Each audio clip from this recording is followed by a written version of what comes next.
Hi, I'm Anja with Anja Flassbrum Photography, and I want to show you the new Denoise AI feature in Lightroom Classic.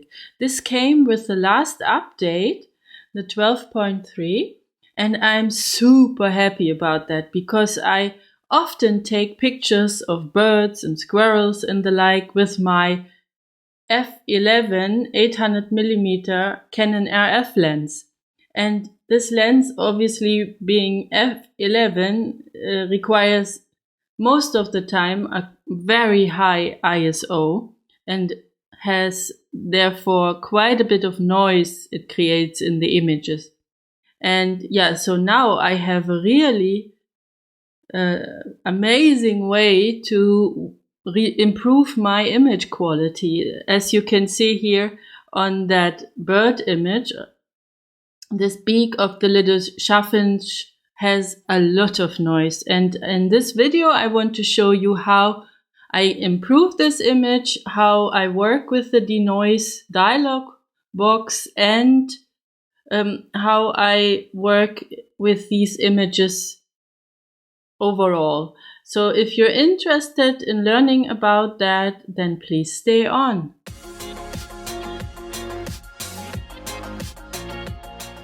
So here I am in the develop module, and I'm going to the detail panel in order to click on the denoise button. And the old sliders you can find right underneath it if you should need to access them. And before I do this, I just did some basic edits to this raw file. The Denoise AI only works with raw files and DNG files. And yeah, so what it does is when I click on it now, it's going to come up and it will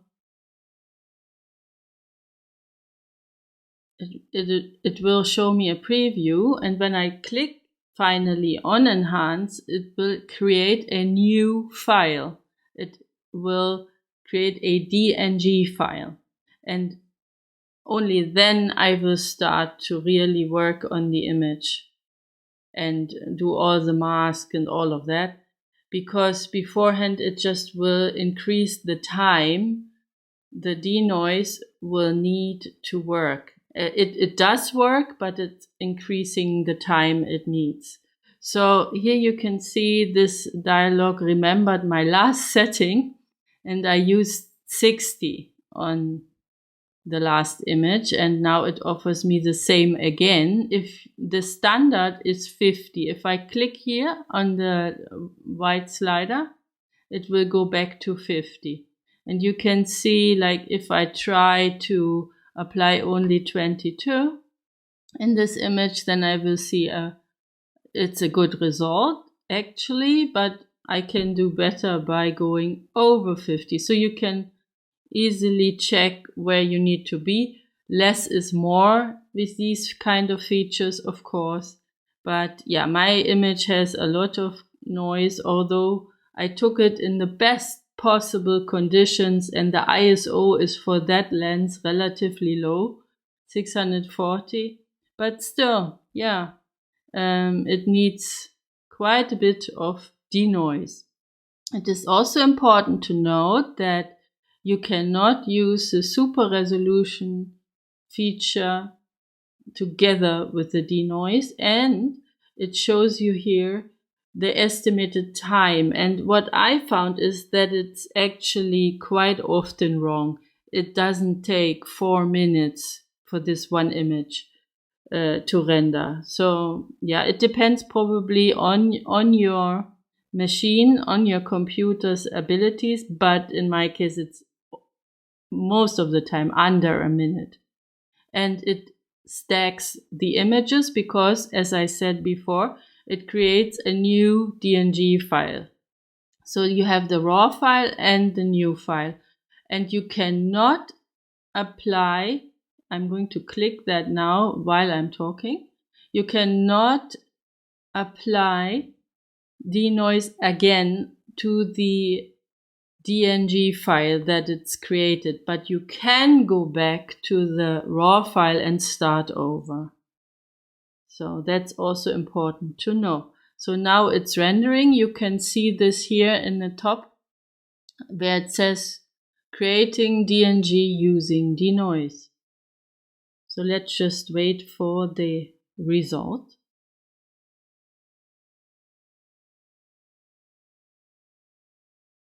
So you can see it's not 4 minutes. It does take a bit of time, but it's nearly not as much. That would be absolutely crazy. My files are like 40 to 50 megabytes for the Canon R5, and yeah. And I did crop this a little bit. I often do with bird images, so that probably helps too.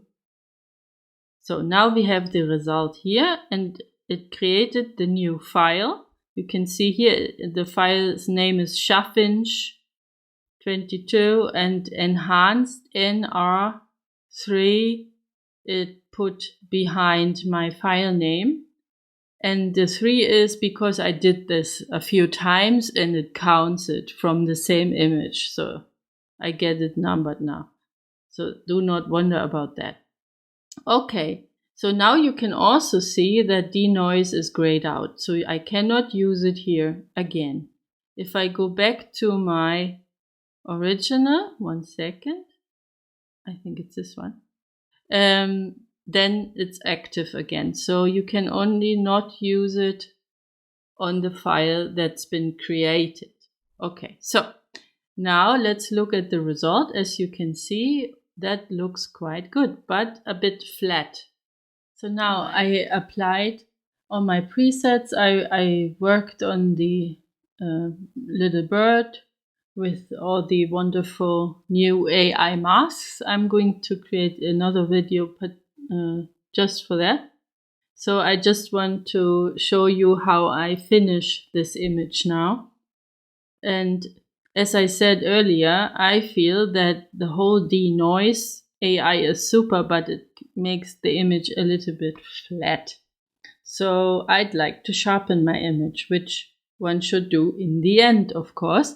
This is now my little bird scene at 100%. And I could just use this detail panel and sharpen the image. And for this image, it would probably be okay. But I like to show you something else because I have a plugin. It's called Topaz Sharpen AI. And I only have that one plugin from Topaz.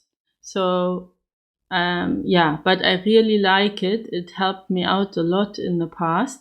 And especially with these little birds that are not so easy to photograph. Yeah, I like to use that. And so I want to show you the plugin. And I just also want to mention that you could, of course, go to Photoshop and sharpen your image and create a Photoshop file. And with the Topaz Lab file, I'm just going to right click and choose Edit in Topaz Sharpen AI. It will create, in my case, a TIFF file. And I could also have it create a PSD file or a JPEG, but I prefer a TIFF in that case. And I click on Edit. And it's just gonna go over there. And I just want to show you how that looks like. And yeah, so it remembers my last setting, just like the Denoise AI dialog box. It also remembers the last setting. So yeah, so you can see this is already quite good, just a basic setting, nothing over the top. I try not to over sharpen. Yeah, always working on improving these things. And I'm just gonna go ahead and click apply. And now it's, as I said, going to create a new file. This is the result. And I did this already quite a few times. That's why it says edit out 3, 2. And I did that before, and now it was 3. So it just numbers it through, just like the denoise. So that happens. I have to remember to rename the file later. But what I want to do now is show you the beginning and the end, so you can compare. So I'm just going to click on this, and this is the original file, the raw file, and this is my final result now. So both at, let me check, 100%. So so you can see that really works quite well. And this workflow is so super. That denoise feature is awesome. And just to reiterate, I opened the raw file. I did do basic edits only, just so I can see better how the denoise works. And then I apply the denoise. It creates a new DNG file. And then I finish the file, and either I sharpen in Lightroom, Photoshop, or I use my plugin. Finally, I don't want to miss mentioning to you that you can skip this dialog box if you want to use the previous setting. As I said before, the dialog box remembers your last setting. Let's just look at what it was for this. And I used 62 for my last image. And if you have several similar images, you can skip the dialog box. This actually here for this one, 62 works really well. So let me just cancel out of that and show you how that will look like. I click Option or Alt on Windows and click on the denoise button, and now the dialog box is not gonna come. Another feature is that you can batch process many images together, and you just have to go to the library model or to the film strip and select several raw files that you most probably took in the same situation where you want to apply the same amount of denoise. Then you go to Photo, Enhance, and the dialog box will estimate the time it will need for my 8 images, for example, to render them, and give you a preview of the first image here, what the result would be like. So it's important to have similar images, a series. So it shows you the results for all of them then, basically. So in this case, 62 works well. And it also warns here about the AI masks that I applied previously in some of the images. They will be rendered later, and it will cause more time.